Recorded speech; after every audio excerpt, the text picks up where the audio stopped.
Hello friends, అందరూ బాగున్నారా? So mutton తలకూర ఎలా చేసేది అని మాత్రం నేను చెప్పడం లేదు. ఈ వీడియోలో నేను చెప్పట్లేదు. నేను అసలు నేను ఎక్స్‌పర్ట్ అయితే కాదు. నేను వంటల్లో ఎక్స్‌పర్ట్ కాదు. I'm still learning. నేను బిగినర్ కాదు.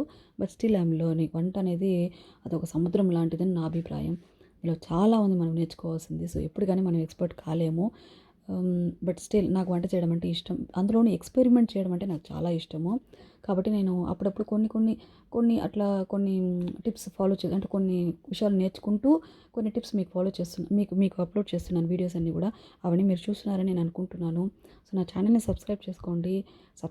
మీ ఫ్రెండ్స్ అండ్ ఫ్యామిలీ కూడా షేర్ చేయండి. కొన్ని యూస్‌ఫుల్ వీడియోస్ అన్ని, కొన్ని కాదు చాలా అండ్ ఆల్మోస్ట్ అన్ని వీడియోలు యూస్‌ఫుల్ అయినటివే. అండ్ లండన్‌లో మేము ఉన్నాము. లండన్ గురించిన విషయాలన్నీ కూడా మీకు అప్పుడప్పుడు షేర్ చేస్తున్నాను. చూడండి అవన్నీ కూడా.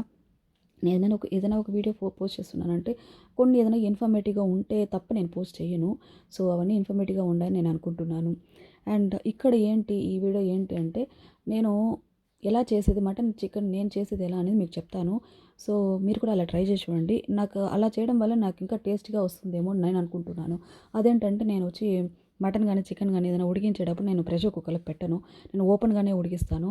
అది కొంచెం టైం ఎక్కువ, ఒక half an hour extra time తీసుకుంటుంది, కానీ బావుంటది. అంటే టేస్ట్ బావుంటుందని నా అభిప్రాయం. రెండోదేమంటే, నేను మసాలాలు ఏది కూడా బయట కొనను. అంటే మటన్ మసాలా నేనేం బయట కొనను. యాక్చువల్ చెప్పాలంటే నా దగ్గర లేదు. ఆహ్, నేను వేసేదంటే ఏం లేదు. జస్ట్ ఇప్పుడు నేను చెప్పాను గదా! హ్మ్.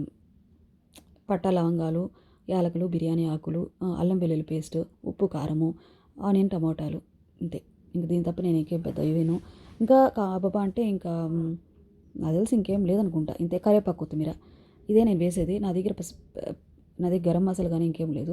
అండ్ మీకేం చెప్తున్నానంటే, ఈ అల్లం వెల్లుల్లి పేస్ట్ ఎప్పుడు గానీ మీరు దాన్ని రెడీమేడ్‌గా చేసి ఫ్రిడ్జ్‌లో పెట్టుకోకండి. అలా ఫ్రిడ్జ్‌లో పెట్టుకొని వాడితే అది అస్సలు బావుండదు. అప్పటికప్పుడే మీకు కావాల్సినప్పుడు దాన్ని అప్పటికప్పుడు మీరు చేత్తో నూరి వేసుకున్నారంటే ఇంకా టేస్టీగా ఉంటది.